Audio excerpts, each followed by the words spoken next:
Hello friends, welcome to Rupa's kitchen. আশা করি আপনারা সকলে খুবই ভালো আছেন। দূরে কাছে যে যেখান থেকে আমার ভিডিওটি দেখছেন, আজকের রেসিপিতে আপনাদের সকলকে আমন্ত্রণ জানাচ্ছি। আজকে দারুণ মজার একটা ধনিয়া পাতার পকোড়ার রেসিপি নিয়ে হাজির হয়েছি। এটা এতটাই মজার হয় যে আপনারা গরম গরম ডাল ভাতের সঙ্গেও খেতে পারেন, আবার স্ন্যাক্স হিসেবেও খেতে পারেন। এটা দারুণ মুচমুচে হয়, ভিতর থেকে দারুণ সফট হয়।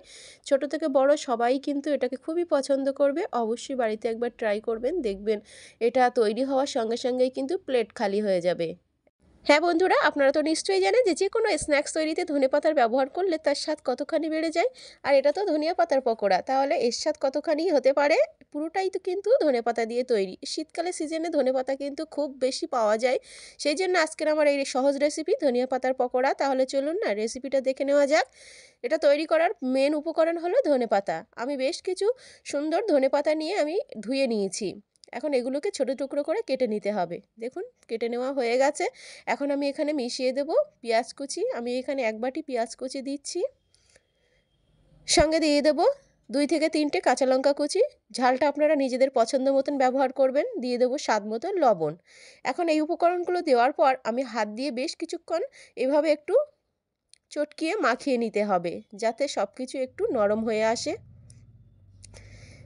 মাখানো হয়ে গেলে তারপর আমি এখানে দিয়ে দিচ্ছি 1/2 চামচ হলুদ গুঁড়ো, 1/2 চামচ দেবো লঙ্কা গুঁড়ো। অবশ্যই ঝালটা নিজেদের স্বাদ মতন ব্যবহার করবেন। 1/2 চামচ দেবো ভাজা জিরের গুঁড়ো। আর এখানে সামান্য একটু দিচ্ছি বেকিং সোডা। এটা দিলে কিন্তু দারুণ মুচমুচে হবে। 1 চামচ দেবো আদা রসুন বাটা। আর এখানে মেন উপকরণ দিতে হবে বেসন। আমি এখানে 1/2 কাপের একটু বেশি বেসন ব্যবহার করেছি। তারপর সব কিছু হাত দিয়ে মাখিয়ে নিলেই কিন্তু হয়ে যাবে। হাতে একটু বেশ সময় নিয়ে কিন্তু এটা তৈরি করে নিতে হবে। দেখুন এখানে মাখাতে যদি অসুবিধা হয় তাহলে সামান্য একটু জলও আপনারা ব্যবহার করতে পারেন। জলটা দিয়ে বেশ ভালো করে কিন্তু এটা মাখিয়ে নিতে হবে। একটু নরম নরম করে মাখালে কিন্তু এই পকোড়া বা বড়াগুলো দারুণ খেতে টেস্টি হয়। শক্তভাবে মাখালে কিন্তু এটা শক্ত হয়ে যায়। দেখুন আমি এইভাবে জাস্ট হাতের মধ্যে নিয়ে গরম তেলের মধ্যে ছেড়ে ভেজে নিলেই কিন্তু হয়ে যাবে। এখন আমি একটা একটা করে তেলের মধ্যে দিয়ে ভেজে নিচ্ছি।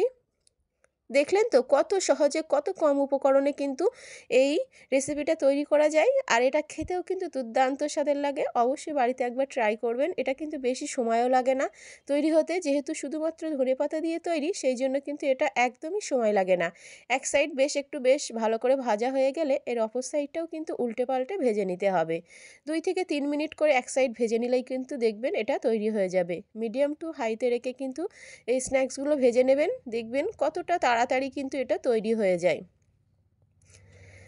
আমি এক সাইড খুব ভালোভাবে উল্টে ওর অপর সাইডটাও 2 মিনিট ধরে ভেজে নেব। দেখুন আমার এটা লালচে করে ভেজে নেওয়া হয়ে গেছে। এখন তেল ঝরিয়ে তুলে নিচ্ছি। আশা করি দেখেই বুঝতে পেরেছেন এটা কতটা সহজ রেসিপি। এটা কিন্তু দারুণ মজার খেতে। অবশ্যই বাড়িতে একবার ট্রাই করবেন। আমি সবগুলো পকোড়া কিন্তু এই সেম পদ্ধতিতেই ভেজে আমি তুলে নিয়েছি। তারপর গরম গরম দেখুন আমি প্লেটে সার্ভ করে নিচ্ছি। এটা কিন্তু দারুণ মজাদার খেতে হয়। আপনারা হয়তো দেখেই বুঝতে পারছেন এটা কতটা মুচমুচে হয়েছে।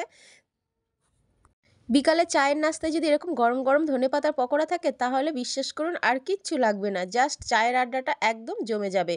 আমি একটা ভেঙেও দেখাচ্ছি, দেখুন এর উপরটা এতটাই ক্রিস্পি কিন্তু ভিতরটা একদম সফট। এটা কিন্তু দারুণ মজাদার খেতে। তাহলে মিস করো না, এটা স্বাদ পেতে অবশ্যই বাড়িতে একবার ট্রাই করুন। আশা করি বন্ধুরা আমার আজকের এই সহজ রেসিপি আপনাদের কাছে খুব ভালো লেগেছে। ভালো লাগলে অবশ্যই ভিডিওতে লাইক করবেন। আর যদি আমার চ্যানেলের নতুন বন্ধু হয়ে থাকেন তাহলে অবশ্যই চ্যানেলটিকে সাবস্ক্রাইব করে পাশে থাকবেন। দেখা হবে নতুন কোনো রেসিপিতে। ততক্ষণ পর্যন্ত ভালো থাকবেন, সুস্থ থাকবেন। ধন্যবাদ সবাইকে এতক্ষণ ভিডিওটি দেখার জন্য।